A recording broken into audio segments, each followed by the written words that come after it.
So let's welcome Omri Morgenshtern. He's the CEO of Agoda, a global leader in online travel services. And in conversation with him is our very own Deputy Editor of ET Now, Sumita Karir. So both of you, please step on the stage and let's get this conversation going. It promises to be a very interesting one. We are trying to decode travel in a digital reality. Welcome both.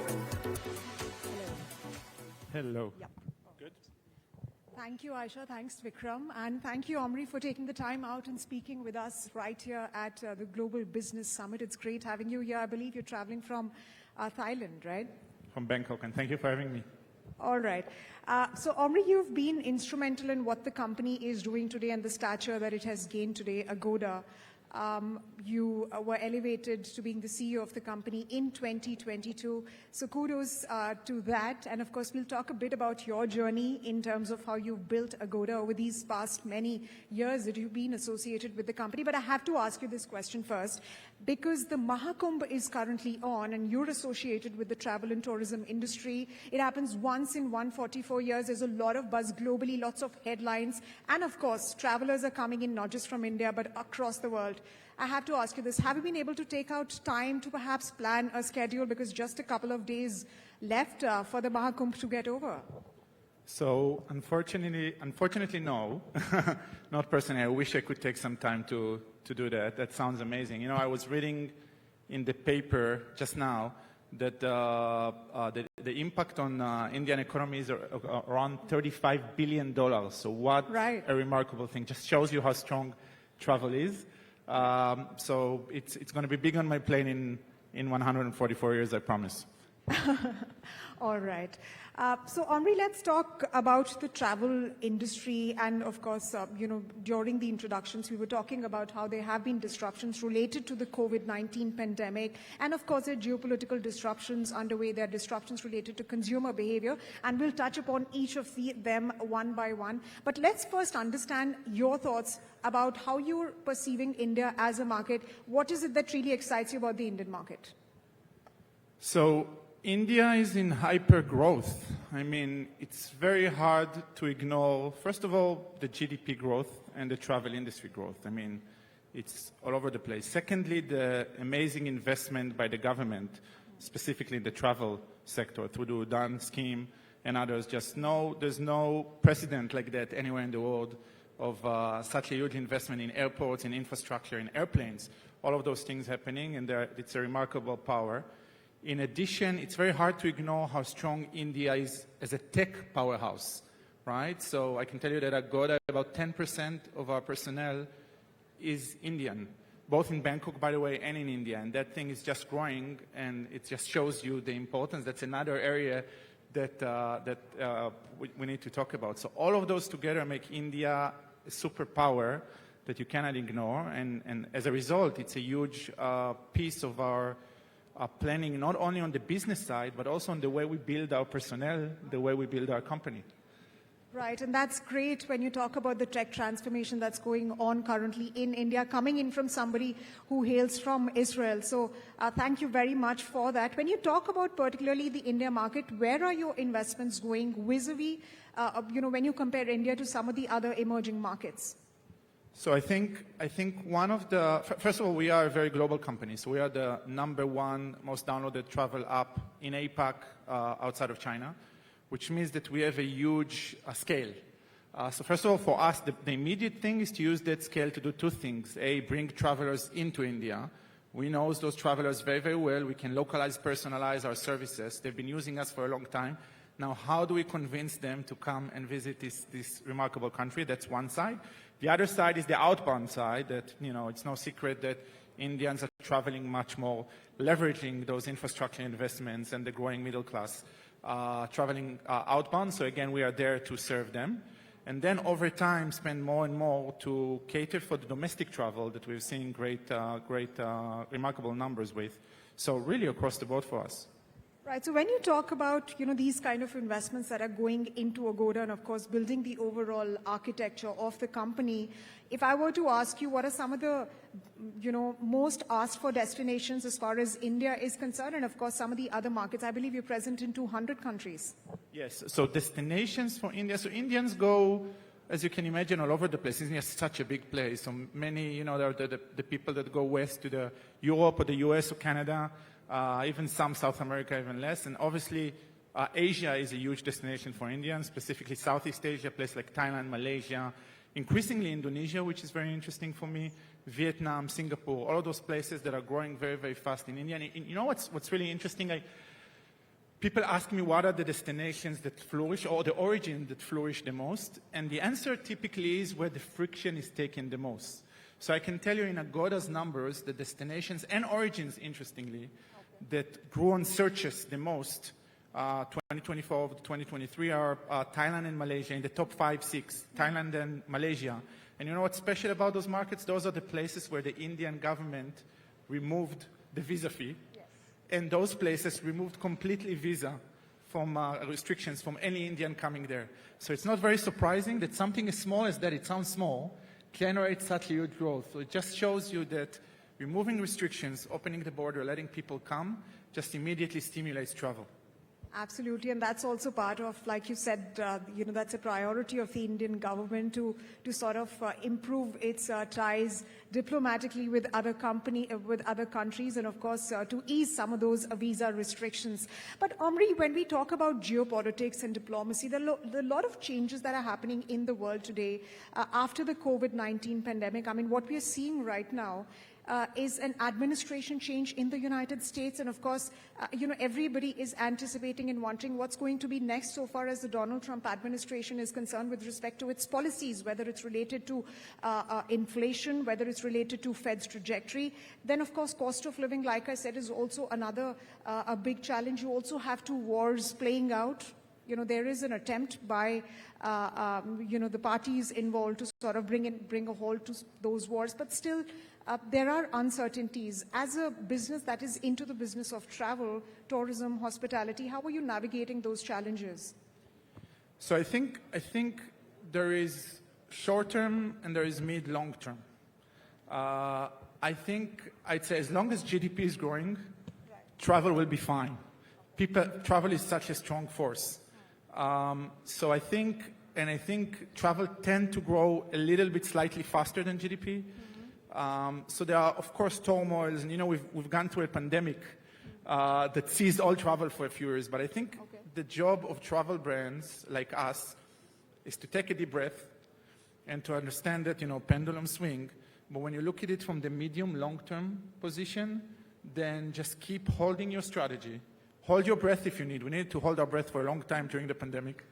And keep doing what you're doing. Believe the travel will recover. And I am a strong believer that with the growth of the population, certainly in a place like, and the economical power, certainly in a place like India, but also globally, we'll be fine. The one thing that I say that we really need to react to when economical hurdles are happening is around price. So everybody that used Agoda knows that price is one of our massive unique selling points. So we live and die by price.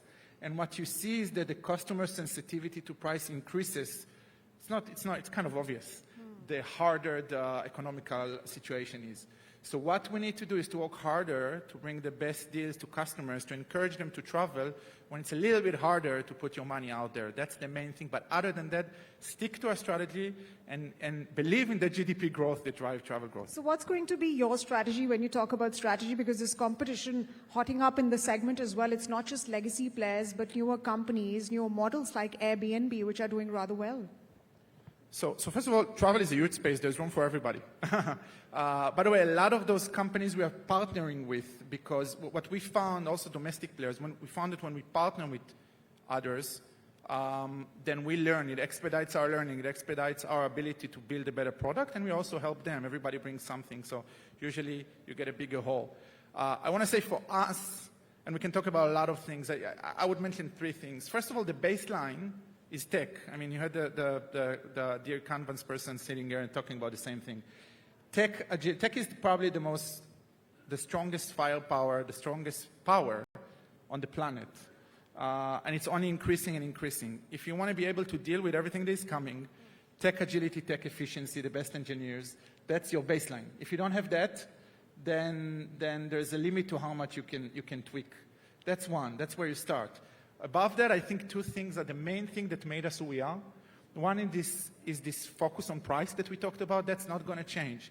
Ultimately, if you drive the best price to the customer will come. That's our belief. And the second thing is what internally we call it DLP. It's deep local merchandising, DLM, deep local merchandising, localization. What do we mean by that? Is that what Agoda has done very, very well is being local global. It means that if you're an Indian customer, you need to feel when you're going to Thailand or Malaysia or Singapore or the UK, it needs to feel as if you're booking domestically into your own city. Whether it's your user experience, whether it's the payment options, whether it's the way things are organized, whether it's the customer support. I can tell you, we talked about it in the past, that customer support in India is different in other places. You've got to do all of those locally to enable them to go globally. And that's a big, big, big effort, technical effort, service effort that will continue to drive our strategy. Absolutely. And let me ask you, when you talk about providing and improving customer experiences to sort of give them a more localized yet a global experience, I want to understand from you the kind of consumer preferences that have changed post the pandemic. I mean, the industry went through a rather difficult time, but it has, again gone back up. Has the consumer become more demanding in terms of the kind of experiences that they choose? And if you could give us some key trends in that space that you witnessed. So I don't know if necessarily demanding, but it definitely shifted. There are a few things that are very, very clear. One is online, right? The biggest winner of the pandemic, I think, is online versus offline. I think everybody understands it. Just expedited across industries, not only travel, but even in travel, places like, say, booking experiences, attractions online is an area that expedited tremendously throughout travel. So everything jumped a decade during travel, during the pandemic, which is one thing. Second thing, I think that's where the consumer is more demanding is flexibility. So flexibility has a price. Usually you have a price for a non-cancelable offer that is cheaper, and then the flexible offer usually is more expensive. So you can try to measure what's that price, how much consumers are willing to pay for the flexibility. And what we've seen is that the pandemic was such a trauma that is still there because people lost their travel plans, had to cancel, had to call a lot of people, that it related, or a lot of companies, that it made people willing to pay a lot more for the flexibility. So the demand for flexibility increased and never came back to the levels that we've seen before. And the last thing that I'll talk about is the necessity to get all the services from one platform. So what we call the connected trip. So in the past, I think consumers were more likely to use services that are separated. I think with this trauma that we talk about, I think one of the things that happen is the consumers want someone, and it talks about frictionless and ease of use. Consumers want someone to take responsibility for the trip, somebody they can trust. And you see that with connecting the services with Agoda and other services as well, that expedited that process significantly. All right. So when you talk about improving experiences and, of course, changing consumer preferences, we have to bring in the technological angle, the tech angle as well. So help us understand what kind of, how have you been able to adapt to the new technological changes, which includes AI? Now, the Prime Minister was just at the AI Action Summit in France. There was a Bletchley Summit convention that was held in the UK about 2 years back. So, of course, AI is becoming more and more mainstream so far as businesses are concerned. I want to understand what kind of efficiencies are you getting from AI in terms of customer experiences? And of course, is that reflecting on your bottom lines yet? So first, I cannot be honest. I'm a techie. If you look at my resume, I grew in tech, and I'm hoping to be there in 144 years for the next spiritual event. But if I die, I'll probably die in tech. I cannot be on a stage without saying AI 5 times. So thank you. Thank you for saying that. I think AI is remarkable, and I told you that the tech, very agile on tech and strong, is the foundation. If you don't have that, you won't make it. And as part of that, we jumped on AI very aggressively when it started happening. Actually, probably before it became as used as it is. And I can tell you, we are seeing, yes, it's definitely impacting both our bottom line and our top line. I can tell you that on the tech efficiency side, about 2 million lines of our code, were written in 2024 by AI without a person, which is a significant percentage of our code in general. I can tell you that most of the chat textual interfaces to our platform, including third-party chat, a lot of them are AI-driven. It's very hard to differentiate the person, the AI from the person. It's just going to get better and better and better. And actually, you know, we see that the AI, when we give AI the script, how they need to behave and what are the rules, actually when we test it, we see that they are closer to the script than the people, than the person. So in certain areas, actually AI is superior already to the person. Now, there is an impact on customer trust. So you gotta make sure that the customers accept it, and that's a journey. It will take time, but it's clear that the tech is capable. As an example, in places like content generation, Agoda is an 8,000 people company. We have 6,000 monthly active users on different AI tools in the company. AI, I'm talking Gen AI. Other AI, machine learning was there all along. Right. Just to understand the scale. So it's remarkable, and it's also helping a lot on the consumer side of the house. Right, so time's up, but I'll just take the liberty of asking you one final question, and we have to address this question. This is essentially about spiritual tourism. You were mentioning the kind of investments that the government of India is making, whether it's related to policy, whether it's related to an infrastructure boost, of course, propping up spiritual centers, airport addition as well. Is that going to be a priority area for you vis-a-vis the other areas that you're operating in? If yes, then what's the kind of investments that you're looking at making? So absolutely, and it sits very, very well with our strong base in Southeast Asia, that those are people that are great customers to come to India, and we know that this is the India USP. It's great, by the way, that India has a USP. It's very, many, you know, I'm talking as a marketing companies, they're like, oh, we're doing that, we're doing that, we're doing that. It's very important, first of all, to recognize your strength, and then to shout and scream on your strength. So absolutely within the center of what we're going to do. We need to work with authorities. I think the big thing here is to provide online access to sometimes very offline spiritual experiences or attractions. Right. I'll give you a quick example. A few months back, I was in Amritsar, and I visited the Golden Temple. I'm an Israeli, so I actually studied in Jerusalem. I've seen all the amazing holy places in Jerusalem. I can tell you that the Golden Temple is amazing. It's a world-class attraction, temple, spiritual place, but impossible to access for a foreigner. The only way I could access is because I have very, very good Indian friends that took me in by the hand and took me everywhere. I think our role with the Indian government is to make those things more safe, ordered, and online accessible for people. And they're so remarkable that people will come. Omri, which is where startups are coming in, because we do have very many spiritual apps that are essentially, giving users and viewers a glimpse into some of those spiritual sites. But on that note, thank you very much for joining us here at the Global Business Summit. Appreciate you taking the time out and visiting us. Absolutely. Thank you for having me. Thank you so much, Omri and Smita, for those very powerful and inspiring discussions on where travel can actually head. Yes, and again, the advent of technology. The advent of technology making travel so much easier, so much more accessible.